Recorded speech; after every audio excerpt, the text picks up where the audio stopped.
Hello friends, आज मैं amazing new drama ड्यूलो continent को लेकर हाजिर हूँ।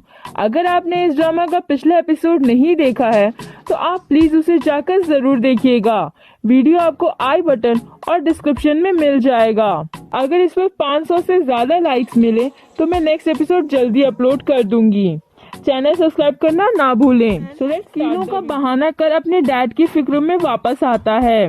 तांग सेन जानता है कि उसका डैड उसकी मां को खो देने की वजह से नशे में डूबा रहता है, लेकिन तांग हाउ चाहता है कि तांग सेन सोल मास्टर बनकर ताकतवर इंसान बने और जुआन तियान रिकॉर्ड की प्रैक्टिस करना ना छोड़े।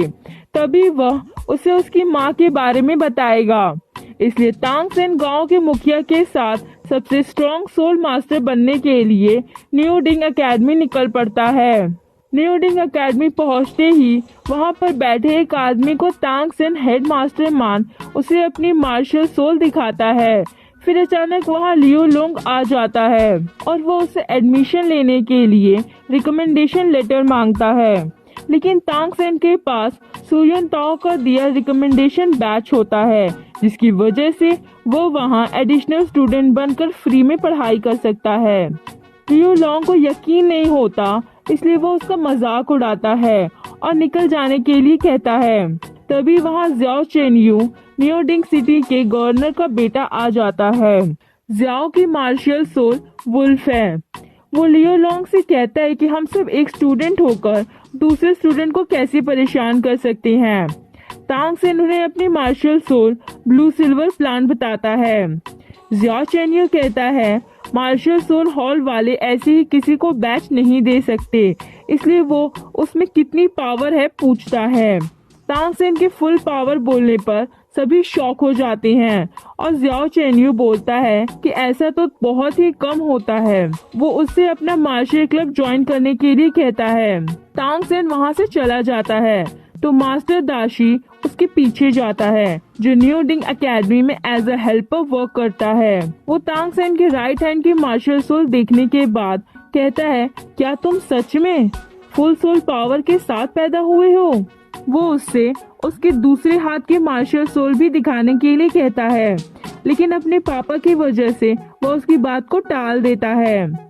मास्टर कहते हैं कि मैंने ब्लू सिल्वर प्लांट वाले 647 लोगों पर रिसर्च की है, जिसमें केवल 16 लोगों के पास ही सोल पावर है और तुम फुल सोल पावर वाले हो, तो जरूर तुम्हारे लेफ्ट हैंड में मार्शल सोल पावर होगी जो बहुत शक्तिशाली है। पूरे ड्यूलो कॉन्टिनेंट में 100 सालों में तुम लाखों में से तीसरे इंसान हो जिसके पास ट्विन मार्शल सोल है। तांग सेन का मुंह खुला का खुला रह जाता है। तांग उससे कुछ भी नहीं बताता। मास्टर तांग सेन को रजिस्ट्रेशन के लिए लेकर जाता है और स्कूल के नियमों के बारे में समझाते हुए तांग सेन को अपना स्टूडेंट बनने के लिए कहता है, लेकिन वो उसे कोई जवाब नहीं देता। दोनों ज़्याओ चेनयू के मार्शल क्लब के पास पहुंचते हैं। मास्टर तांग सेन को बताता है कि ज़्याओ चेनयू के मार्शल क्लब को ज्वाइन करने के लिए इन मामूली खरगोशों को मारना फर्स्ट स्टेप है, क्योंकि अगर सोल मास्टर को अपनी सोल रिंग अपग्रेड करनी है तो उसके लिए सोल बीट्स का शिकार कर उन्हें मारना पड़ता है। और ज़्याओ चेनयू उनका दिल मजबूत करना चाहता है ताकि वे आगे चलकर सोल बीस्ट को खत्म कर सोल मास्टर बन सके। सीन चेंज होता है और एंट्री होती है हमारी main female lead xiao wu की। इसकी मार्शल सोल रैबिट है। ज़ियाओ वू को बोर्ड पर स्कूल का नाम पढ़ते हुए लियो लोंग और ज़ियाओ चेनयू देखते हैं। ज़ियाओ चेनयू को पहली ही नजर में ज़ियाओ वू भा जाती है। लियो लोंग जाकर ज़ियाओ वू को बुली करने का ट्राई करता है ताकि बाद में ज़ियाओ चेनयू हीरो बन सके, लेकिन ज़ियाओ वू दोनों को इग्नोर कर उन पर से छलांग मार रजिस्ट्रेशन के लिए निकलती है। तभी कोई चिल्लाते हुए आता है और बताता है कि किसी ने सारे खरगोशों को आजाद कर दिया है। ये बात ज़ियाओ वो सुन लेती है और पीछे पीछे उनके जाती है। वो उन्हें छुप कर देखती है। ज़ियाओ चेनयू और तांग सेन के बीच बहस होती है। तांग सेन बोलता है कि खरगोशों को बिना रीजन मारना सही नहीं है और वो उसका क्लब ज्वाइन करने से भी मना कर देता है। अनटेम लवर्स कुछ याद आ रहा है ना? ज़ियाओ चेनयू और तांग सेन के बीच दुश्मनी की चिंगारी जलती हुई दिखाई देती है। मास्टर तांग सेन को बुला लेता है। तांग सेन आखिर अपने बॉयज हॉस्टल 7 में पहुंच जाता है। वांग शेंग खुद को वहां का बॉस बताता है। वांग शेंग की मार्शल सोल टाइगर है। वो तांग सेन से उसकी ट्विन सोल के बारे में सवाल करता है, जिसे तांग सेन टाल देता है। वांग शेन तांग सेन के पास रिकमेंडेशन बैच देखकर शॉक होता है और पूछता है कि तुम जैसे कमजोर ब्लू सिल्वर प्लांट वाले को यह कैसे मिला? तुम मुझसे झूठ बोल रहे हो और उससे लड़ने के लिए कहता है। फिर वहाँ हमारी हीरोइन आ जाती है। हीरोइन का कैरेक्टर बहुत क्यूट, नॉटी एंड फनी है। जिया वू तांग सेन के पास भागकर जाती है और कहती है चलो हम दोनों साथ रहते हैं, और उसके बगल वाले बेड पर कब्जा कर लेती है। वांग शेन उससे अपने हॉस्टल जाने के लिए कहता है। जिया वू वांग शेन से कहती है चलो लड़ाई करके फैसला करते हैं कि कौन रहेगा यहाँ। वांग शेन शॉक होता है तो जिया वू बोलती है इसके दिमाग में कोई दिक्कत है क्या?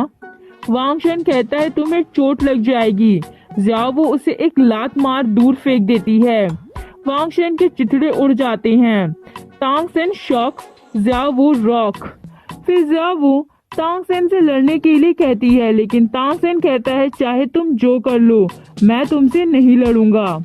लेकिन जिया वू इतना क्यूट फेस बनाते हैं कि तांग सेन जैसा सख्त लड़का पिघल जाता है।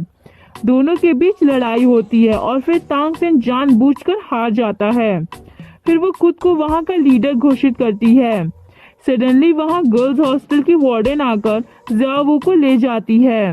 वांग शेंग दोबारा तांग सेन से फाइट कर बॉस बनने के लिए कहता है, क्योंकि रिच स्टूडेंट्स पुअर स्टूडेंट्स को बुली करते हैं, इसलिए वो सब ग्रुप में एक लीडर के साथ रहते हैं। तांग सेन मान जाता है, लेकिन जैसे ही दोनों लड़ने वाले होते हैं, लैंप वांग शेन पर गिरने से तांग सेन बचा लेता है। इस तरह तांग सेन हॉस्टल 7 का बॉस बन जाता है और ये बात वो मास्टर को बताता है। तांग सेन पार्ट टाइम जॉब के लिए एक लोहार शी सेन के पास जाता है। तांग सेन एक खंजर बनाता है लेजेंडरी एयर हैमर स्किल से। यह देखकर लोहार खुश होकर उसे जॉब पर रख लेता है। आगे हम देखते हैं कि रात में जिया वू चोरी से आकर तांग सेन के पास लेट जाती है। तांग सेन उससे वहाँ क्यों आई पूछता है। वो तांग सेन को चुप करा उसके सीने पर सर रख लेट जाती है और कहती है तुम बहुत गर्म हो, बिल्कुल एक बंदर की तरह। बेचारा तांग सेन कुछ नहीं कर पाता। वो खुद से कहता है कि यह सच नहीं हो सकता, मैं सपना देख रहा हूँ, सुबह सब ठीक हो जाएगा। ये कहकर वो सो जाता है। सुबह होते ही हॉस्टल 7 के सारे लोग उन दोनों को देखते हैं और देखकर भाग जाते हैं। जिया वू के कहने पर तांग सेन उसकी चोटी बनाता है और बताता है कि उसने अपने गांव में ही यह सारी चीजें सीखी हैं ताकि अपने डैड के लिए वाइन ले सके। तांग सेन कहता है कि जब वह पैदा हुआ था तभी उसकी माँ मर गई थी। जिया वू पूछती है कि वो कैसे मरी। तांग सेन बोलता है कि उसके डैड ने ये कभी नहीं बताया। अगर आपको इस ड्रामा की आगे की स्टोरी जाननी है तो प्लीज चैनल सब्सक्राइब